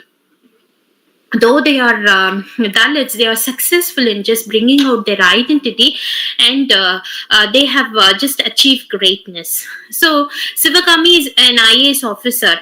She is very famous in Tamil Nadu, and she was an IAS officer, and she has done a lot of achievements during her service. And she has just written a novel called Grip of Changes, and she has written another novel called Author's Note. This is a semi-autobiographical novel, and you can see when she explains the dwelling itself, she says how how Dalits are considered in the society, and they are not allowed to just enter the area, the place where the upper caste people live, only for certain works, and they will be allowed only in the backyard. They will not be allowed to enter through the entrance of the house. Instead, they are asked to just come to patio in the sense the backyard. So they have to just go to the patio instead of just coming through the front, that is through the entrance. So she tells the dwelling, she gives a complete picture of the dwelling with the name of the area. And coming to another character, she introduces a character called Kathamuthu. He says, when a Dalit man is riding a bicycle, he's not supposed to ride it before an upper caste. When an upper caste man crosses, he's supposed to just get down and take up his slippers, and he has to hold the slipper, and he has to park the bicycle on the other way, on the other side, and he has to hold the slippers on his hand or under his shoulder, underarm, and he has to just fold his hand and stand before him, even if he doesn't know who he actually is, what is his name, but he belongs to an upper caste community. Only that he knows, but then he has to do that. So this has been explained by one of the characters in the novel. So coming to the jewelry shop, actually one of the Dalits wanted to get a jewel for for a newly born girl child, and he goes to a shop and he gives a lot of money. He gives lot of money in order to just buy the silver chain, I suppose. So but the job the jewelry shop owner is not ready to just get it out. Instead he says, just place it, I have something to do, I have to purify, and then only I can just get it. Though he pays money, he gives money and he gets it, but then you can see the discrimination there. He's been discriminated in different manner there, and he's been exploited. He's like he feels inferior there, even though he has earned a lot of money and he has all rights to sit in a shop and get it, but then he's not allowed. And again, the same thing which Mulkraj Anand explains, the same situation is being explained after some decades, I suppose. Sivakami is just explaining the same here, that is some decades before, and this is a recent decade. I think it is in 20th century she has written the novel. When she wanted to she expresses it, she says the jewelry shop owner is not ready to hand it over direct to the Dalit man. Instead he just throws it out, so he catches and he just brings home. So this is how the things goes on even in the present century, she says.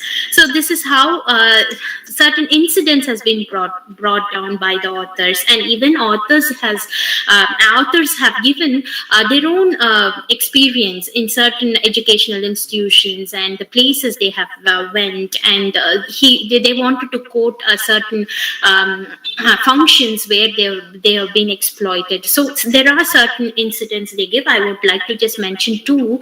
When an education inspector is about to visit the school, Sivakami is asked to just give some note, some speech or something, and the headmistress calls her and informs that, see, tomorrow you're just going to deliver a speech, so what I want you to do is you have to wear a neat dress. So Sivahami has got no good dress, so she wanted to borrow that from one of her friends, and she just informs her friend she belongs to some upper caste, some upper caste. I don't know what is a caste actually. Then she goes and informs to her. Then the girl is a little hesitant. She's not ready to just accept it. She goes there she goes to her home, and she asks her to come and meet her in the evening. And when Shivagami goes to her house, what happens is that she asks her to stand in the gate, near the gate, and she's not let in. Her father is asking after some half an hour or so, the girl comes out and she says, my father denied permission, stating that you belong to Dalit caste, so I cannot just offer you my sari. So you can just carry on. She says like that without any emotion. She just says, and she neglects her, and she comes home. And the same sort of situation is also explained by Bama. When Bama wanted to present herself in a farewell, in a farewell party, all her friends wears a silk sari, and she wants to wear a silk sari, but because she cannot get a silk sari, she hides herself in the bathroom of the college, and she stays there for till the completion of the function. So this is her own experience she shares. So there are a lot of incidents being shared by the authors. And life experience, the experience that they have underwent. So all these are being shared by the authors in order to just bring out. And at the end of all the novels out here, you can see they would have given a sort of relief, freedom, liberty, how to come out of these things. So the way for liberty has been just put up by the writers. Even Mulkraj Anand at the end of the work, he says, after advent of Mahatma Gandhi ji, there will be some automatic toilets, you need not clean it. Okay, so what happens is that you need, so listening to that, the boy just comes out with a lot of he enjoys it. Actually, he was very curious to listen it, and he enjoys every word that Mahatma Gandhi speaks. And he's very after listening to that, he becomes confident, and he goes home, he runs home back in order to just inform his father that, my dear father, they're going to invent toilets, so we need not clean any toilets. You need not stand in the ugly latrines from then. So he says so, and yeah, he's full of excitement. He wanted to just share it, and he gets a confidence from the words of Mahatma Gandhi. And we can understand that even during 20th century, we had this practice of cleaning the toilets, the Dalits cleaning toilets. Most of us would have witnessed it, but then. After the advent of this toilet, and they have these sort of jobs has been withdrawn. So all the authors out here are coming out with a positive vibe with the readers. They wanted to just bring in that not only the Dalits but also non-Dalits have to just support it. So Sivagami and Bama says that through education we can just bring it out. So you need not worry about anything. Instead, education will just lift you out. And one more thing Bama mentions is that Bama says never erase the identity. So she, if you take a Bama and Sivakami, they have just brought out, they have achieved great with the identity, with the caste identity. They haven't erased the identity. They are very particular that no Dalit should erase their identity. So I think that is the scenario. Because of that, she would have just mentioned it. So she says no Dalit should erase their identity. They have to bring in, they should be in a position to accept certain discrimination, and just with education as a sword, they have to just cut those discrimination. That is what is the idea given, and Bama and Sivagami has proved it, and they are successful in spite of being doubly discriminated. They have underwent a lot of evil. They have experienced a lot of evil practices and sort of discrimination. They have underwent so many things. If you just go through the novel, you can understand it. Then they have underwent so many things, but then without erasing their identity, they have just come out. The government is taking a lot of policies in order to just bring in these people, but whether it reaches the right people is a big question mark. It's a pathetic state to mention. Even Bama mentions it. It's a pathetic state that the Dalits are trying to erase their identity. When they reach the pinnacle of success, they try to just erase their identity. So this has to be avoided, she says. Every Dalit has to give hand to other Dalit. It is not only the role of non-Dalits, it is the role of the Dalits to just bring in, give hand to other people to come up. They have to identify certain people in their street. They have to have to just bring in. Once you have reached the pinnacle, just give them the way. Tell them how it has to be done, how this has to be taken up. So she also mentions that once they once they achieve, they will just try to erase their identity, and when a relative or a neighbor is approaching them, they'll just neglect them to the core. So that has to be avoided. So this is how she says, and she has achieved it, and even Sivakami has proved it, that she can do wonders in spite of being discriminated. So this is how the Protestant literature emerged, and this is how the writers are just trying to protest for certain cause, and they want to just give solution for that. Even now you can see in most of the movies they are just concentrating on these sort of themes, and that leads to controversy also. But then this is necessary. With that, let me just end my presentation. Thank you for your patient listening, and I think I can just hand over the forum to Dr. Saravanan sir. Thank you, sir. Thank you for the opportunities, and I think the forum is open for queries. And if you have any queries, you can just tell me. So, at the level, the research that I have done is very little, but then it's a vast area. So still, I'm in the process of doing it. If I could manage answering, I will just give you the better answer. If not, I will just do a research and tell you. Thank you. Thank you for the patient listening. Over to Dr. Saravanan, sir.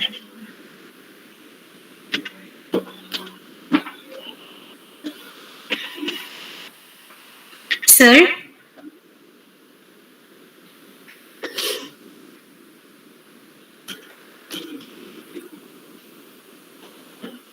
Thank you, Vijayalakshmi ma'am. Thank you for the Hello, comment. ma'am. Hello, we are with you, ma'am. Yes, ma'am. Yes, ma'am. Thank you. I am with you. Thank you, ma'am, for this nice presentation. And really, it's a pleasure listening to you. And Thank you. dear participant, the floor is open for discussion. Anybody would like to add on to anything Dr. Our Professor Abhinaya madam has presented? You are most welcome.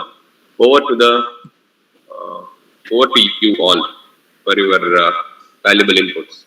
Thank you, everyone.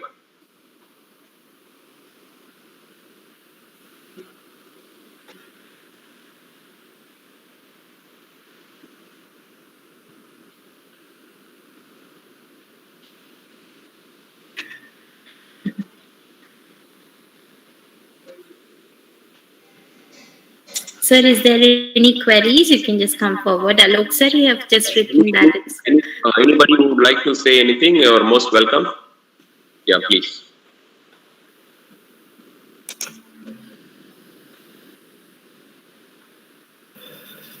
Thank you very much, madam, for Thank nice you. presentation, madam, and elaborately. Thank you very much, madam. Thank you so much, sir. Thank you for the compliments. Thank you, sir.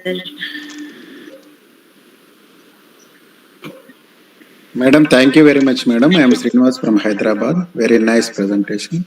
Thank you very much. Thank you. Thank you, sir. Thank you, sir.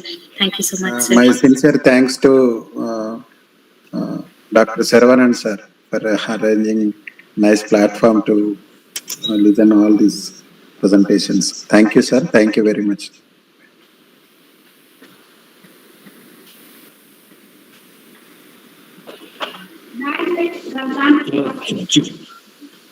So, Yes, sir. Alok, sir.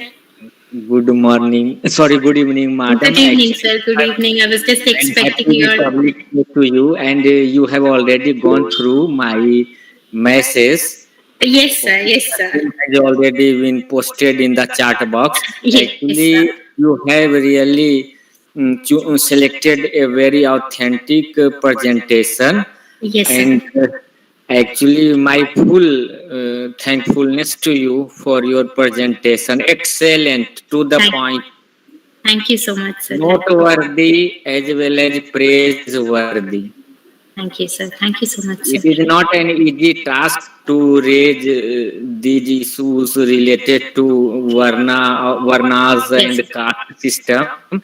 And as far as my own understanding is concerned, because I have already gone through, it is quite natural, being a literary person, to go through a novelist select novels. I am referring to Mulkraj Anand's Untouchable. Yes, sir. And the characters are fantastic, grounded to the earth. And what are the interesting findings? One of the interesting findings is that the characters have been fabricated or interwoven by a novelist who is a high caste man. Yes, sir. It is the surface reality. Even the same is applicable to Raja Rao. Yes, I think so. Yes, sir.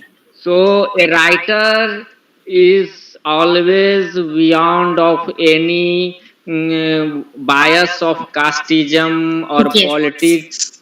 It is my personal view. I think this view has become impersonal in nature. So I want to know your opinion in this regard, because some of the writers who did represent the upper caste, Yes, they sir. did also raise the questions of casteism, the exploitation of lower caste people. Yes, sir. Okay, Yes, sir. so so it is not worthy if a critic, a Dalit critic, says before an open literary platform that Dalit writings have already Dalit writings have only been written by Dalit writers. So take an example of Mulk Raj Anand. Hmm. I Yes, think sir. most of the members have understood my viewpoints. And so please say something in this regard, madam. I shall remain grateful to you. Okay, sir. It is like you wanted to just concentrate on Dalit and non-Dalit and how they have just brought in this sort of thing. Am I just right? Is my Right, understanding right on your topic, right, right, on your right. question, sir? Yes, sir. That is why I just mentioned in the at the beginning of the slide itself. I just told I have just taken up Dalit and non-Dalit writers, and the last two writers that I mentioned are Dalit writers, and they have just brought out autobiographical writings. And coming to Mulkraj Anand, see, it's his perspective. He has just heard what is a discrimination, and he has just brought in. So, for example, if we are writing something, unless you experience, as Wordsworth says, you sit and cherish that, then you bring in your mind, then you write. So unless you experience, we cannot just write excellent work actually. But then Mulkraj Anand, according to me, he has brought in. So actually, I had certain chances to just go through his original work, where I can just bring in certain words that he uses, certain incidents that he explains. He has brought in a lot of symbols, a lot of literary terms in order to just make it more effective. So he has just brought it, the way the boy gets the bread. It will be thrown, and just that touching at the bread, he can understand that actually one of the upper caste man would have just washed his hand in the bread, and he would have thrown it to the boy, because it's a leftover. So he would have thrown it to the boy, and he would have just taken that home. This is how the Dalits get food. So this has been brought out by Mulkraj Anand in a very effective manner. So when I just did comparison between Dalit and non-Dalit writers, I can see very little difference between Dalit and non-Dalit writer. So that is why I want to just bring in Mulkraj Anand especially. So that is my view, sir, actually. Okay, okay. Thank you, Yes. madam.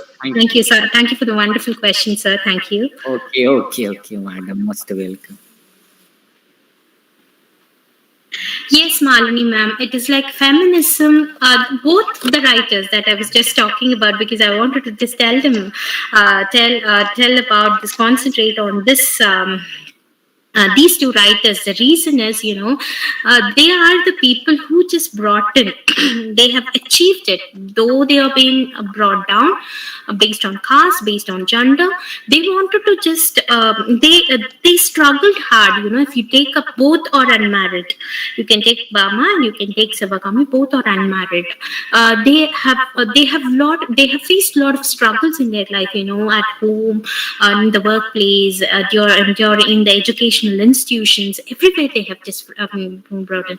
So you can see, feministic view.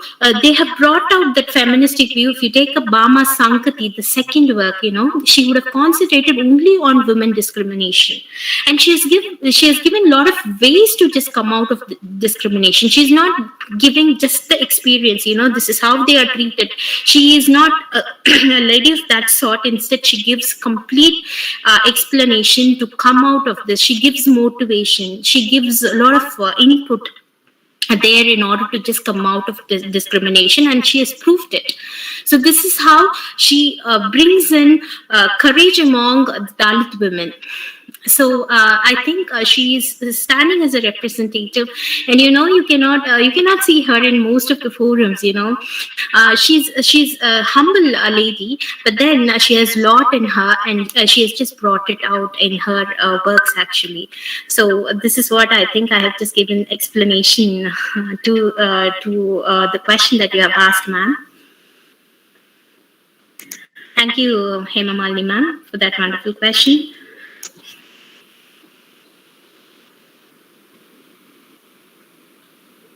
Sure, sir.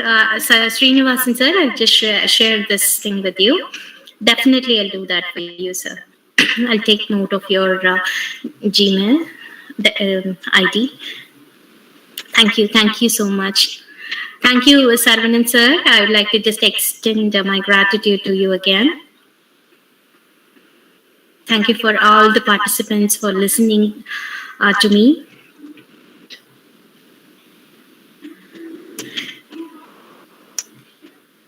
Saravanan, sir, shall we just end up the session?